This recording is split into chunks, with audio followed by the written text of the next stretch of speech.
Chapter number 21, অষ্টম শ্রেণীর chapter number 21, কীভাবে ত্রিভুজ অঙ্কন করবে সেই রিলেটেড তোমাদের সম্পাদ্য রয়েছে।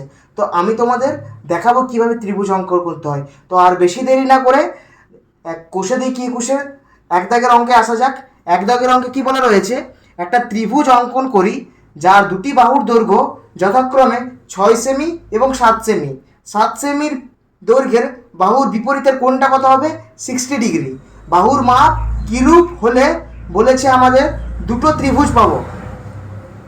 তো এই অঙ্কটা করার জন্য আমাদের প্রথমে দুটো সরলরেখা টেনে নিতে হবে, একটা 6 সেমির একটা 7 সেমির। তো আমরা সেটা করে নিচ্ছি। 6 সেমির একটা সরলরেখা টানতে হবে, টানলাম, আর একটা 7 সেমির সরলরেখা টানতে হবে। সম্পাদ্যের কাজ একদম ধীরে সুস্থে করা উচিত, খুব তাড়াহুড়ো করবে না। তো একটা 6 সেমি দাগ টেনেছি, এটা 6 সেমি আর এটা 7 সেন্টিমিটার। ঠিক আছে, ত্রিভুজ অঙ্কন করার জন্য আমাদের কি করতে হবে, একটা বড় মাপের দাগ কেটে নিতে হবে। বড় মাপের আমরা একটা দাগ কেটে নিলাম। ঠিক আছে, বড় মাপের একটা দাগ টেনে নিলাম। এরপর কম্পাসটাকে একটা নির্দিষ্ট চাপ নিয়ে সেখানে একটা বৃত্তচাপ অঙ্কন করব। কি অঙ্কন করব? একটা নির্দিষ্ট মাপের বৃত্তচাপ অঙ্কন করব। একটা বৃত্তচাপ অঙ্কন করলাম। বৃত্তচাপ অঙ্কন করার পরে চাপ এই পরিমাপটা না কমিয়ে এই বিন্দুতে বসিয়ে সেই বৃত্তচাপে কাট দিয়ে দেবো। এরপর এখানে একটা ডট দিয়ে, যাতে দাগটা ঠিক মতো টানা যায়, যুক্ত করে দেব। তাহলে 60 ডিগ্রি আমাদের অঙ্কন করা হয়ে গেছে। এরপর আমরা কি করব, যে 6 সেমি মাপটা রয়েছে 6 সেমি মাপটার নেব। 6 সেমি মাপটা আমরা নিলাম। 6 সেমি মাপটা নেওয়ার পর এই বিন্দুতে বসিয়ে 6 সেমি কেটে নেব। ঠিক আছে, প্রসেসগুলো দেখো কীভাবে করছি। এই বিন্দুতে বসিয়ে 6 সেমির মাপটা কেটে নিলাম।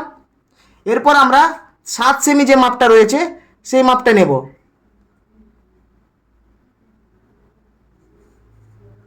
7 সেমি মাপটা নিলাম। 7 সেমি মাপটা নেওয়ার পর এই বিন্দুতে বসিয়ে ত্রিভুজের ভূমিতে আমরা কাট করব। তারপর এখানে একটা পয়েন্ট করে আর এখানে একটা পয়েন্ট করে দুটো পয়েন্টকে আমরা যুক্ত করে দেব। তাহলে আমাদের এবারে নামকরণ করব ত্রিভুজটার নাম এ বি সি। এটা কত সেমি? 6 সেন্টিমিটার। এটা কত সেন্টিমিটার আমরা নিলাম? 7 সেন্টিমিটার বাহুটা। এটা কোণটা কত? 60 ডিগ্রি। তাহলে দেখো 60 ডিগ্রি কোণের বিপরীত বাহু 7 সেমি, আর এটাতে 7 সেমি হলো। ঠিক আছে, তো এবারে আমাদের কোশ্চেনে কি বলেছে, বাহুর মাপ কিরূপ হলে দুটো ত্রিভুজ পাবো।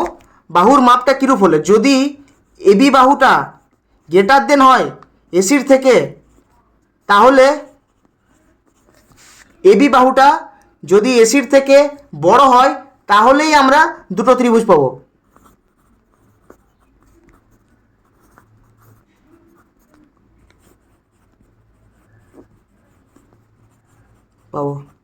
আশা করি কিভাবে সম্পদ্যটা অঙ্কন করলাম তোমরা বুঝতে পেরেছো।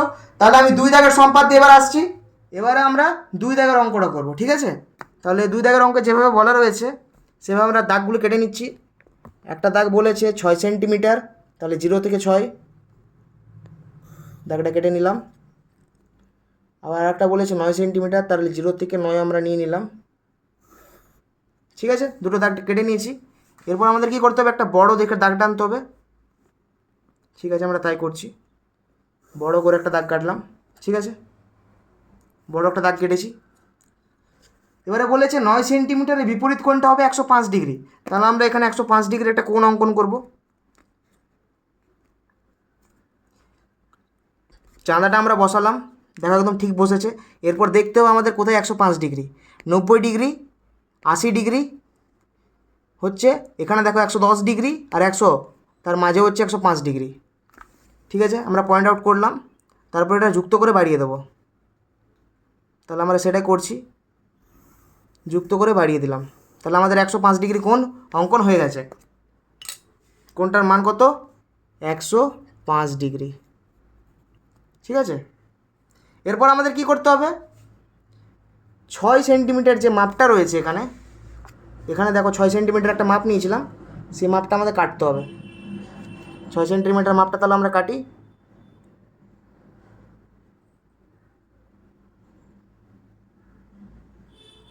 ছয় সেন্টিমিটার মাপটা আমরা কেটে নিয়েছি। 6 সেন্টিমিটার মাপটা আমরা নিয়ে নিয়েছি, সেটা এখানে বসিয়ে এখানে কেটে নিতে হবে। ঠিক আছে,